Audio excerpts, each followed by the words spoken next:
क्या आपने कभी यह सोचा है कि नाथद्वारा में श्रीनाथ जी राजा की तरह क्यों नहीं पूजे जाते? न उनके हाथ में राजदंड है, न सिंहासन की भव्यता। वहाँ श्रीनाथ जी एक छोटे बालक की तरह विराजमान हैं। यह कोई संयोग नहीं है, यह कोई परंपरा भर नहीं है, यह श्रीनाथ जी की स्वयं की लीला है। पुष्टि मार्ग की मान्यता कहती है, श्रीनाथ जी कोई दूर बैठे पूजा की प्रतीक्षा करते भगवान नहीं हैं।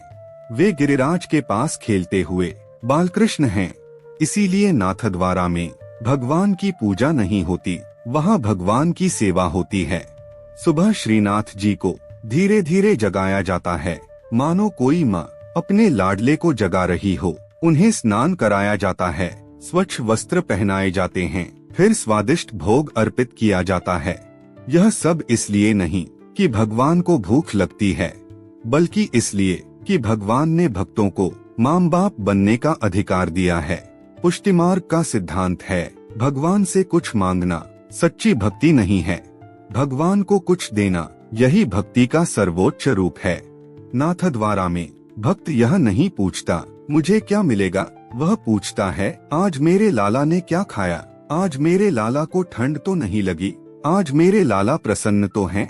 यही कारण है कि श्रीनाथ जी के दर्शन कुछ क्षणों के लिए ही होते हैं, क्योंकि बालक को हर समय सबके सामने नहीं रखा जाता। यह भी एक गहरा रहस्य है। नाथद्वारा में घंटी नहीं बजाई जाती, तेज शंख नहीं फूंका जाता, क्योंकि बालकृष्ण सो रहे होते हैं।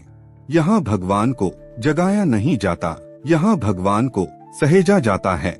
और यही कारण है कि जो भी भक्त नाथद्वारा से लौटता है वह खाली हाथ नहीं लौटता, वह अपने भीतर ममता, नम्रता और जिम्मेदारी लेकर लौटता है।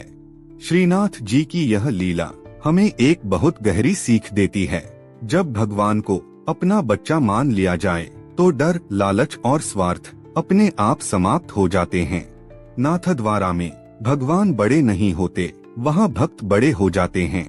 कमेंट में लिखिए जय श्रीनाथ जी अगर आपको लगता है कि सच्ची भक्ति मांग नहीं ममता सिखाती है।